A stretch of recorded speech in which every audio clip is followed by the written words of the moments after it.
Hey guys, and welcome to my very first episode of my Q&A talk show. I have no idea what I'm going to call this thing, so I'm not even going to attempt to call it anything.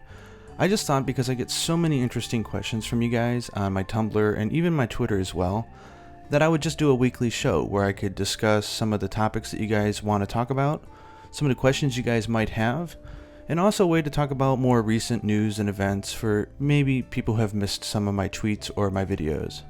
I really debated what type of video I was going to use for this production, and to be honest, I want to do something that I can upkeep and actually do on a regular basis. And I was asking myself, well, if people are coming to listen to this like in the background and just talk about Monster Hunter, then is it really worth me making all this video of random gameplay that doesn't match what I'm talking about and other stuff like that? And ultimately the answer right now is no. But let me know in the comments, about the format of this talk show, what you like and what you don't like, and together I'll learn, and hopefully we'll make something really fun and interesting. So I think I'm going to segment this talk show into a few different corners, because a lot of the questions you guys have to do with 3 to 4 different subjects. The first one, of course, is current affairs, so I will be taking questions and talking about Monster Hunter 4 Ultimate, and also news that might be coming out in that game as well. Other comments that I'll take from my other section is going to be based mainly on other Monster Hunter games, particularly Monster Hunter Cross, which is coming out here November 28th. So obviously there's a lot of news going around, a lot of questions, people have a lot to ask, and I have a lot I want to talk about, so that'll be a fun section. Then finally, I get a lot of questions about both myself and Japan in general, so I thought I would take some time out of each one of these shows to sort of touch upon those and talk about them as much as I can. I might do some dedicated shows eventually if I get a lot of questions on the same subject, but again, this is just a learning process, so I figure let's just jump on in and see how it goes.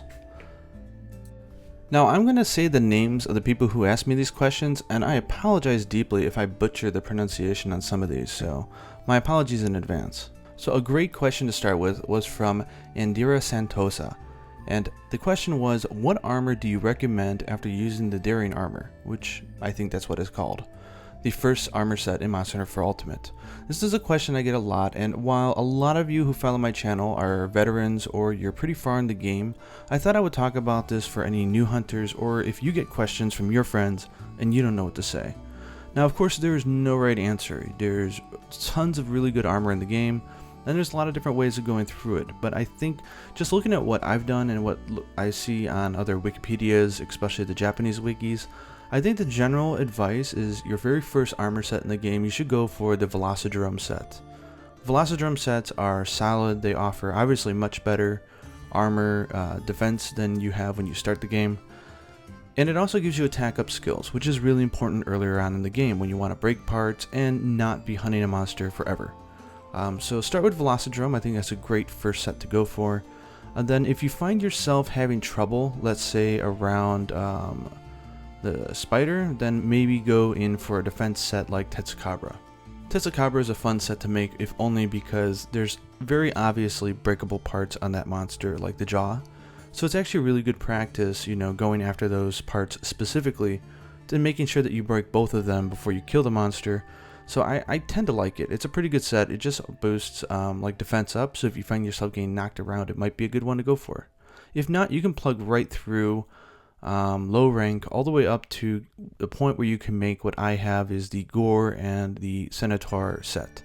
You can check out my YouTube video on it. Basically, it's just a really good low rank set that gives you sharpness +1. Once you get to high rank, it's pretty much the same. You're going to want to go Velocidrome S. If you need to, you can go up to Tetsukabra S. And then you're going to hit Gore, and you're going to want to make my double Gore set. I don't really mean mine, because this mix set between the high rank and low rank Gore pieces is really common, and it was really popular here in Japan, and I was just simply introducing it. Once you get all the way up to the high rank final bosses, you're going to want to make the Rebellion upset, which is going to give you Hone Blade. And then once you hit G rank, my general advice is do whatever you can to get to G2. Because once you get to G2, your goal should be to make Seregios' Degios X set. Once you have that, it's so solid that I think you're fine all the way through G3. It's a great armor set to have, and I think a great base to jump from. Anyways, I hope that helps. So the next question was from user Jinoga. So Jinoga was wondering, Regarding the release of the G rank Fatalis event quest, which was just the other day, are there any of its weapons worth using over the other dragon element weapons? And that's a really good question because there's a lot of really good dragon weapons in this game. Like for example, the Shagaru Magara weapons are really good. They may not have the highest attack in the game, but they have great sharpness and they have really high affinity as well. Now, I'm not going to cover all the weapons, but I think everybody universally agrees that there are two G rank Fatalis weapons that are a must-have. The first one is the Great Sword. It's got 1488 attack, so it's top class, 430 dragon. It's got decent enough purple, as long as you have sharpness +1, and it comes with a slot. I just say it's just a very solid, powerful weapon. And the next one is one I actually want to go on stream to make because I almost think it's almost broken, it's so good, which is the dual blades. They're a real pain to make, but the final dual blades for Fatalis, there's a few different versions, but you want the one that is not the white one and the regular one. You want Crimson Fatalis and the black Fatalis. This weapon has 420 attack, which is crazy, and one blade has 370 dragon, the other blade has 310 blast, and it's got pretty decent purple as long as you have razor sharp. And on top of that, it comes with 3 slots. That's ridiculous. Now, I get a lot of questions on my Tumblr about dual blades. Just so you guys know, if you have a dual blade that has dual elements, where it lists like 2 elements on the screen, that means that one blade has one and one blade has the other. And if you look at your animations, when you do one attack with the dual blades, you hit the monster twice, which means only one of those is going to be doing one element and the other one is going to be doing another. If you're doing the Demon's Dance or the Devil's Dance, whatever it's called, and you hit the monster with both blades at the same time, then you're going to be doing both of those elements, so they're generally really strong. And while we're talking about the G rank Fatalis and the event quest that just went up live for September DLC, I have to mention the GX Tempest set is just now out, and it is fantastic. I don't know if I'm going to make an armor video on it, but I'm really debating it. If you guys are into Evasion Plus and Evasion Distance Up, now this is like the standard Narga Kuga set back in the day, this is the set that you want. It gives you plus 17 in evasion, so evasion plus 2, and very easily evasion plus 3.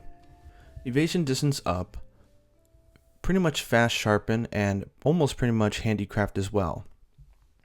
It's also a great excuse to get 2 G rank high defense parts for torso up, which is the arm and the waist.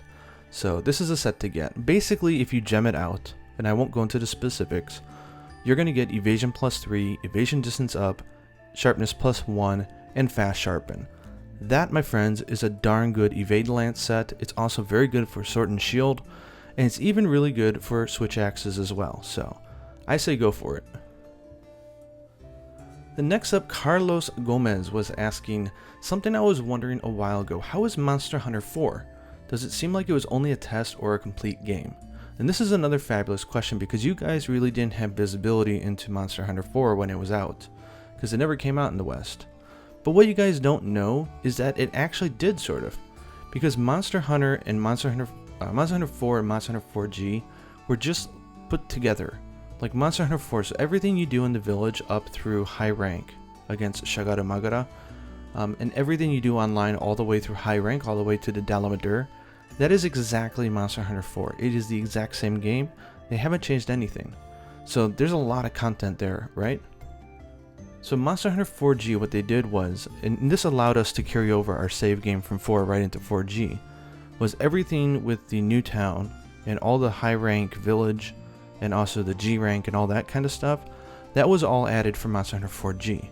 So Monster Hunter 4 was a complete game, but Monster Hunter 4G is even that much bigger. So it's hard to say that it was a test because it was good. However, there were obviously some mechanics that they've improved on. For example, when you mounted monsters, if you were near an edge or the wall, you would sometimes get knocked off by the terrain. And that was really annoying, but they did a really good job at fixing that for Monster Hunter 4 Ultimate and 4G. Another big change was some of the weapons. To be honest, the biggest change was the charge blade. You did not have the whole mechanic of charging your shield. You didn't have this ultra burst. It was just a super. So some of the combo paths were different as well, and it was a really good weapon. It was just used a little bit differently. So if you see old videos from Monster Hunter 4, you might be wondering, why is the Charred Blade user like sheathing and using like punish draw with the axe mode and stuff like that? And that's because it was just a very different weapon. But I hope that answers your question, but Monster Hunter 4 was a great game. Then Shane Turi was asking, first off, I love your Seregios light bowgun set. Thank you. You got me into gunning and it's so much fun. On your channel you've shown other mixed sets such as the Uka Uka U and the Bye Bye Kaiser. My question is, do you have a name for your light bowgun set? And you know what, that is a fabulous question. I actually never named it. I'm quite proud of my light bowgun set because it's not a set that I saw online. It's not a set that's on every Japanese wiki. It's a set that I came up with and I thought, okay, well, I want to play light bowgun. I want to take advantage of the auto reload. And I also don't want to die. I want something where I can just hunt stress-free. May not be the most aggressive, best set in the world, but you're not going to die with it generally. So that's where I came up with that idea. I actually don't know what to call it. I've seen a lot of different variations that use different armor parts, so I don't think I would want to call it something specific on that, because there's a lot of ways to get that same combination. I guess if I was going to name it, maybe something like Seditious Evasion or something like that, just so people know that it's the Seregios light bowgun and invasion based set. I don't know. Anyways, I'm happy you like the set. I like it a lot, and that's cool. I hope it gets you into gunning. Then Curtis McAllister asks, the rusted Kushala Daora weapons as opposed to the regular, are they better? Are any of them usable? And that is a really good question because honestly, I think most of them are junk, and I don't really understand what Capcom was thinking. I mean, they make a really cool variant on the Elder Dragon, and it's a real pain to kill, but yet the rewards you get from it, outside of maybe that arm piece for the armor, is not that good. That being said though, there are some weapons that are really good, and I'll just say it right out, it's the bowguns.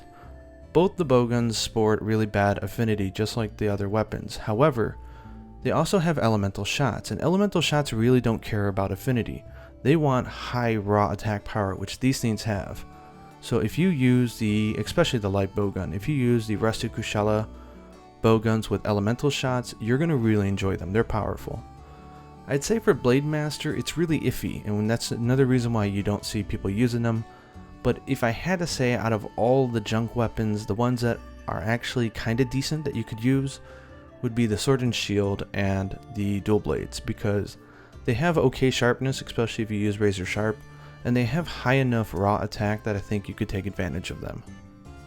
Now my last question for Monster Hunter 4 Ultimate is from Shalangi. Is how do you get your mixed sets?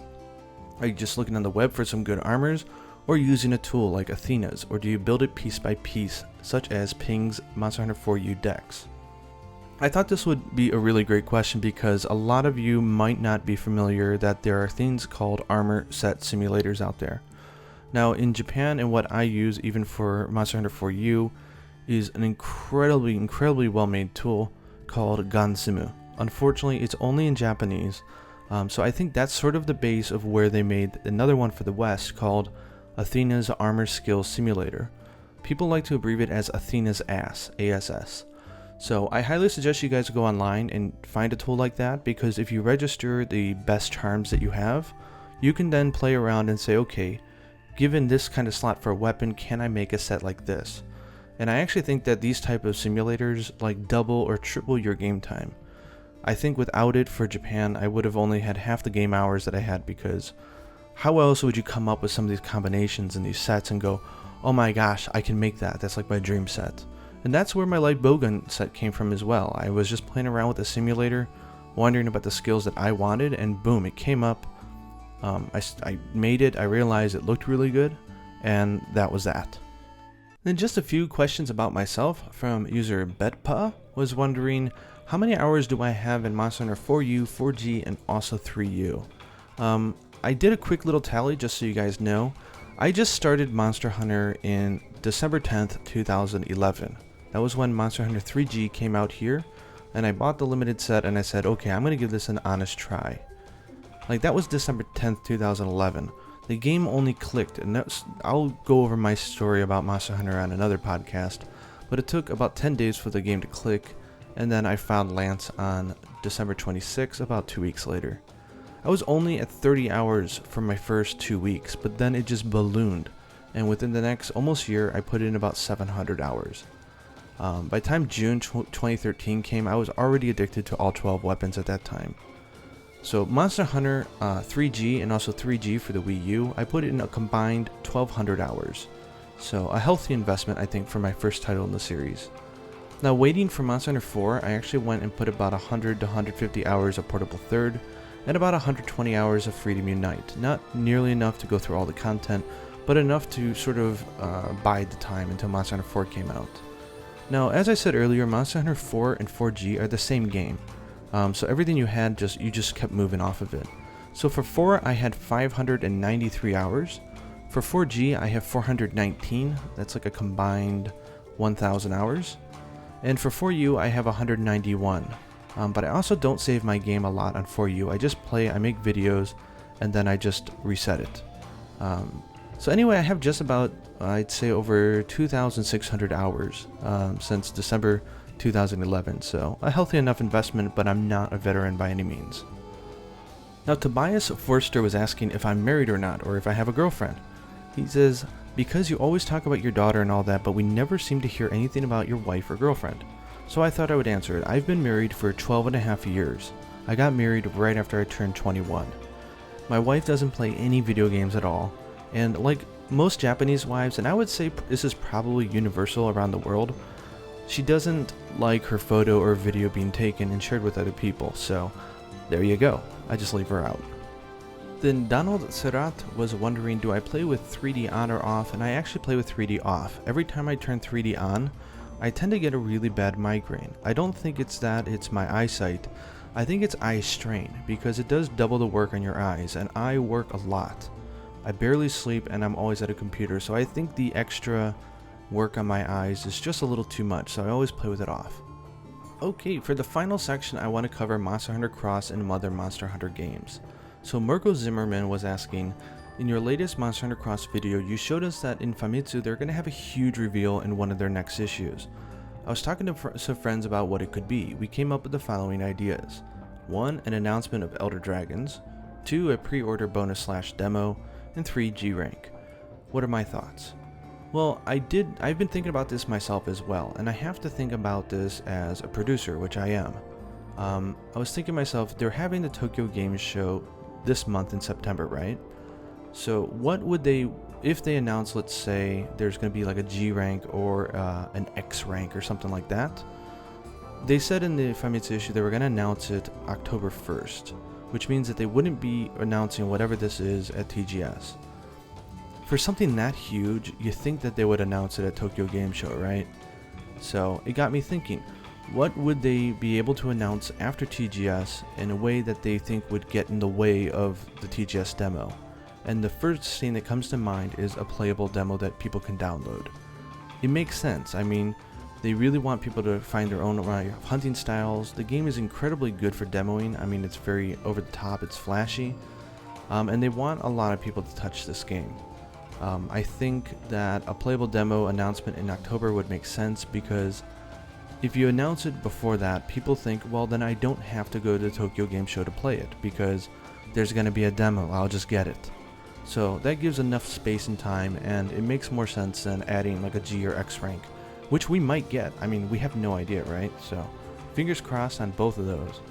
But one thing you can be sure is once we know, you guys will be the first ones to know after me. And Tyus Hota was asking, with all the recent additions to the series Monster Hunter 3U and 4U, Capcom has introduced new statuses with Slime, well now Blast and Blight, and the Frenzy. They've already confirmed that Frenzy will not be returning in Monster Hunter Cross. What sort of new status or mechanics do you think they will introduce? Now, I was thinking about that. I mean, we already have a few new Blights. We know that Bubbles does a type of Bubble Blight. We don't know what it does yet. And we also have the Confusion Blight. We don't know the official name, but this is the one that Hororu does, and it reverses your controls, and it is killer. Now, I'm not sure if we're going to see any new elements on the weapons, but I wouldn't doubt it, because it's starting to turn out to what I suspect, which is this game is going to have an incredibly big roster. And I think in order for them to differentiate between some of the weapons, one new element could help that.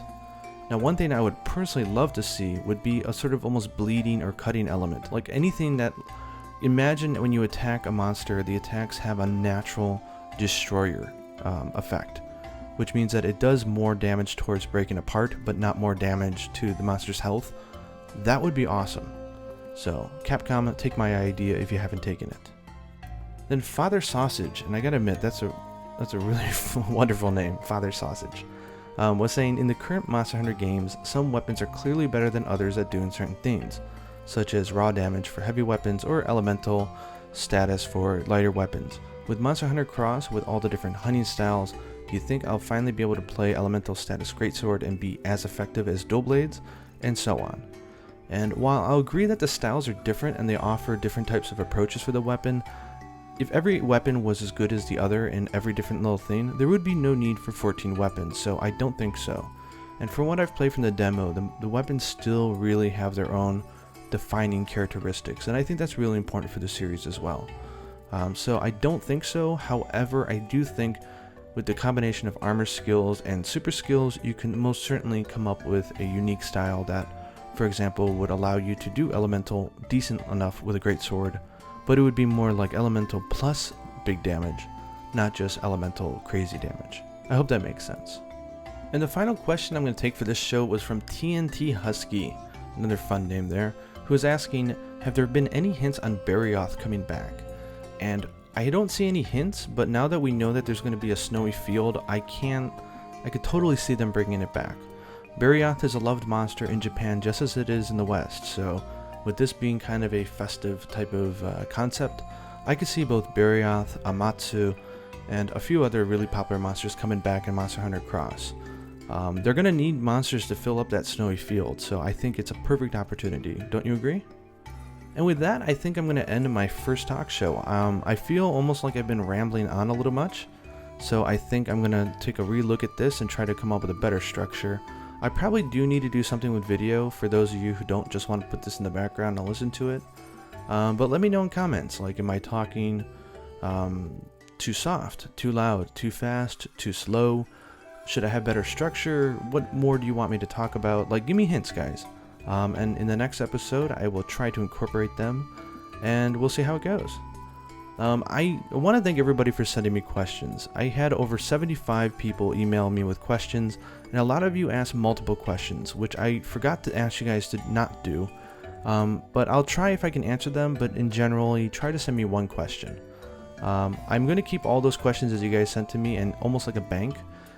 So I have more than enough content for my next episode, but keep the questions coming, especially ones that are relevant to news or things that are going on right now in Monster Hunter. I think those are really great to talk about, especially with this being almost a weekly ordeal. Anyways, I hope you guys enjoyed the talk show. Thank you guys for sending the questions, and see you either online or on my YouTube channel. Until next time, happy hunting.